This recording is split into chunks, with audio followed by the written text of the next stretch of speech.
नमस्ते दोस्तों। देश का सबसे बड़ा मुद्दा है गरीबी। हम लोग 75 साल से हर नेता का भाषण में सुनते आ रहे हैं गरीबी हटाओ। आइए पूरे 75 साल से लेकर अभी तक का हर नेता का भाषण सुनते हैं और जानते हैं किसने कब और क्या कहा।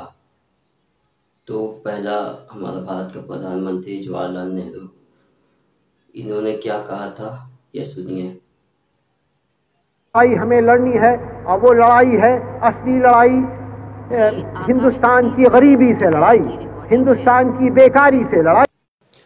आज जो हम बात करेंगे हम सिर्फ उन्हीं नेताओं के बारे में कहेंगे जो 10 साल से ज़्यादा सत्ते पे रहे।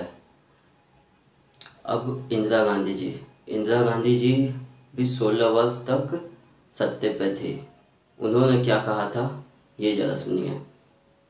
सत्ता के मानी है कि गरीबी देश से हटे, जो पिछड़े हुए इलाके हैं वो पिछड़ेपन से ऊपर उठें। अच्छा भाषण था। और एक है वो भी जरा सुनिए। हमको ये देखना है कि जो संपन्न है, जो दूसरे से ज्यादा अच्छी हालत में है, उनकी मांगे पूरी करने से कहीं जो गरीब हैं, जो दबे हुए लोग हैं, कमजोर हैं किसी कारण, उनकी मांगे पीछे न हट जाएं। सुने, वो जो संपन्न और दूसरे से ज़्यादा अच्छे लोग, ये जो उन्होंने कहा था ना, इसमें आप लोग अंडरलाइन करके रखिए। इसके बारे में मैं बाद में बताता हूँ इसका मतलब क्या है। उसके बाद आए राजीव गांधी जी। उन्होंने भारत में सबसे ज़्यादा बहुमत हासिल की थी। 514 सीट में से 404 सीट उन्होंने लेकर आया था। अभी तक भारत के इतिहास में इतना ज़्यादा बहुमत हासिल करने वाला कोई भी पीएम नहीं है। उन्होंने क्या कहा था ये सुनिए। जितने हमारे वायदे हैं, जितने काम हम करने जा रहे हैं, ये बेकार हो जाते हैं अगर हम भारत की गरीबी नहीं हटा सकते। इसलिए हम खास ध्यान दे रहे हैं गरीबी हटाने के कार्यक्रमों। सुना उन्होंने क्या कहा, हम जितना भी काम कर रहे हैं सारा बेकार है अगर हम भारत की गरीबी नहीं हटा सकते हैं तो। जरा ध्यान से सुनिएगा एक एक बात को। भारत की गरीबी नहीं हटा सकते तो जितना भी काम किया अभी तक का सारा बेकार है। और एक है वो भी सुनिए। गरीबी हटाने में बिल्कुल ऊपर रखा है और अपनी पूरी ताकत लगाई है गरीबी हटाने में। और कल्पन है कि हम और हथियार बनाते जाएं।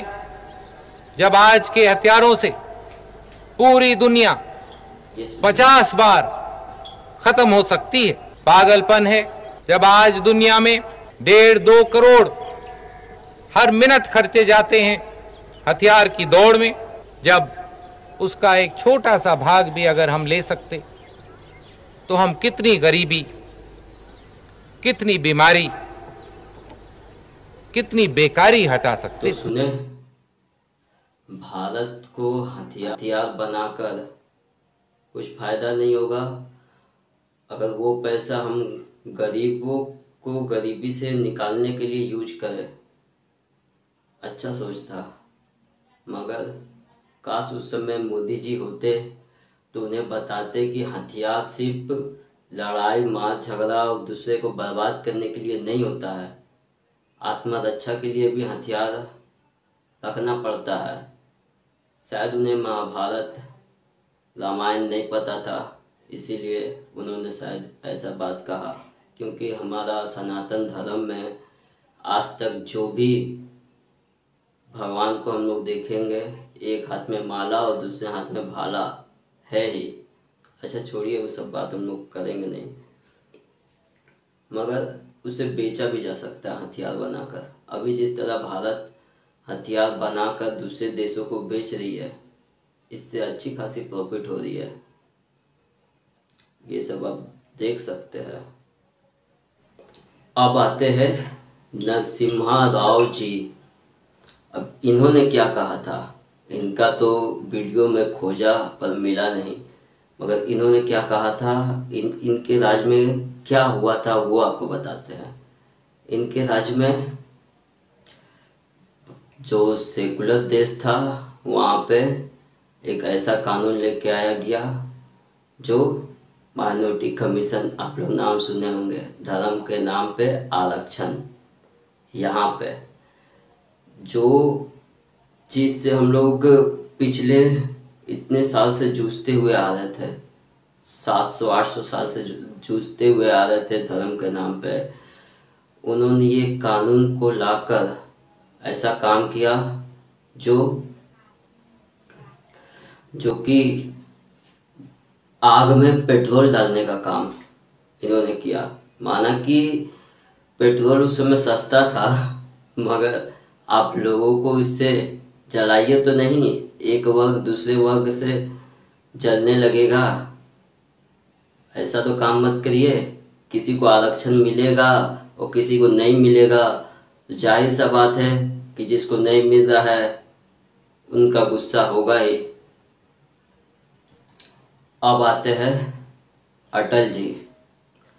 अब इनका सरकार में ये तो 3 बार भारत के प्रधानमंत्री बने हैं, मगर क्या हुआ, कुछ दिन में 16 दिन में सत्ता गिर गई, कुछ महीनों में गिर गई। एक था जो 5 साल तक एक पूरा किया इन्होंने। उस समय इन्होंने क्या किया ये ज़्यादा जानते हैं। उस समय इन्होंने परमाणु बनाया। परमाणु बनाने का जो खामियां हैं, जो इनको उसका भुगता मिला, वो कुछ इस तरह मिला, समझिएगा। तो परमाणु इन्होंने बनाया। उसके बाद जब भारत में चुनाव हुआ तो भारत की जनता को तो पहले बता दिया गया था कि भारत में जितना हथियार है उससे देश 50 बार, पूरा दुनिया 50 बार तबाह हो सकता है। तो भारत का लोगों को तो हथियार चाहिए नहीं था, इसीलिए प्याज का दाम उस समय महंगा हो गया। अब भारत के लोगों को हथियार तो खरीदना है नहीं, इसीलिए प्याज का दाम पे भारत के लोगों ने इनका पूरा का पूरा सरकार ही गिरा। फिर चालू होता है हमारा दौर, हमारा और आपका दौर चालू होता है, जिसमें प्रधानमंत्री बनते हैं मनमोहन सिंह जी। जहाँ से हम लोग जन्म लिए वहाँ का बात कर रहे हैं। मनमोहन सिंह जी प्रधानमंत्री बनते हैं। उस समय अब ये प्रधानमंत्री थे, ये बहुत अच्छा आदमी है तो पूरा देश जानता है, मगर क्या हुआ, उन्होंने गरीबी के लिए क्या किया, ये ज़रा सुनिए ये भाषण में। विश्वास है कि यदि हम इस गति को बनाए रखेंगे तो आने वाले 5-10 सालों में पूरे भारत से गरीबी, भूखमरी, जहालत और बीमारियों को मिटा सकेंगे।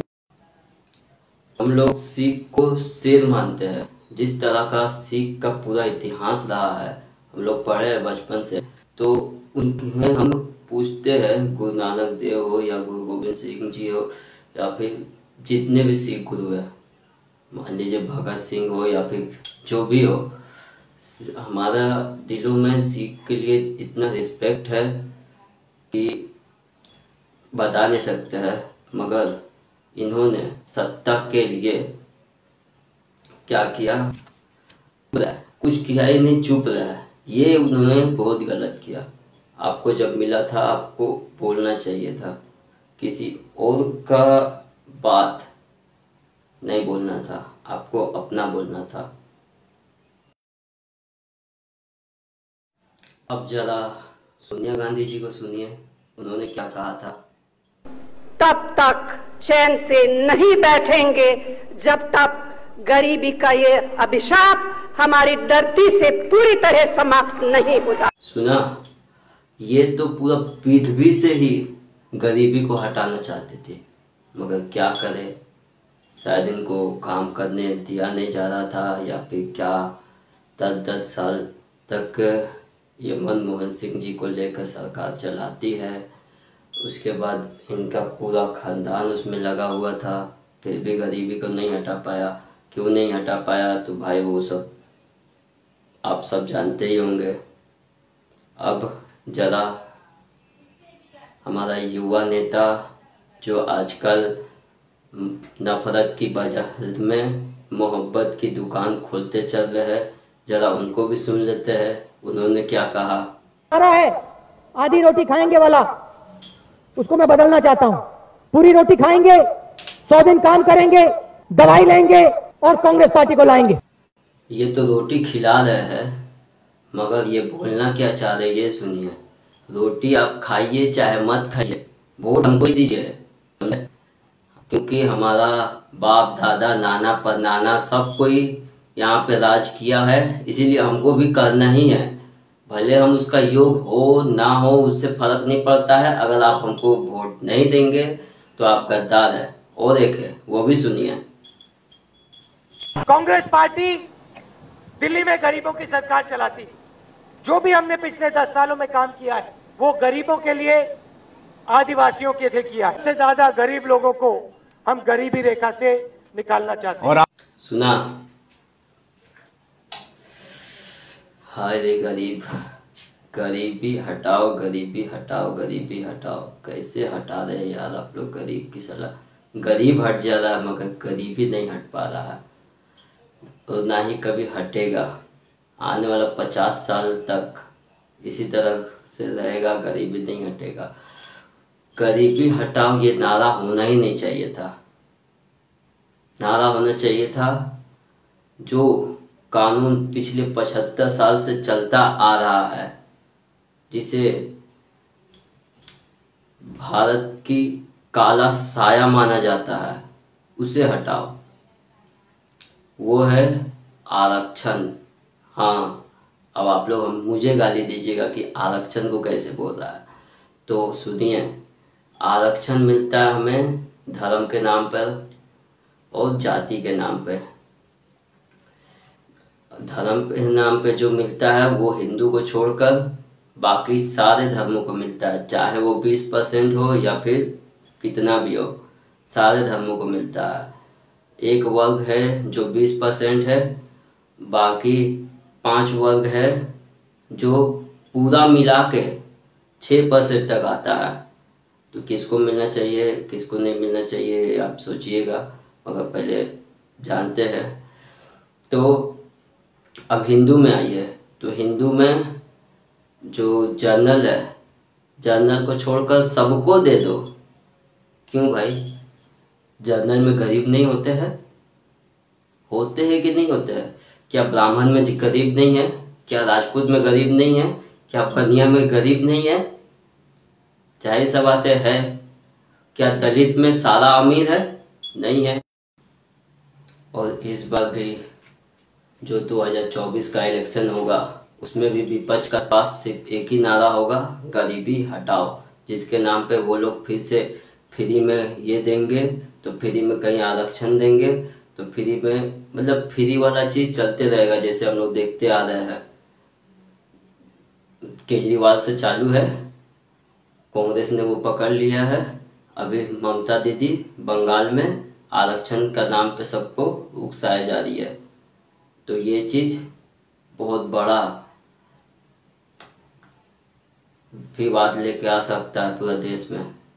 इसीलिए नेताओं का भाषण को छोड़िए, अपना एक भाषण दीजिए।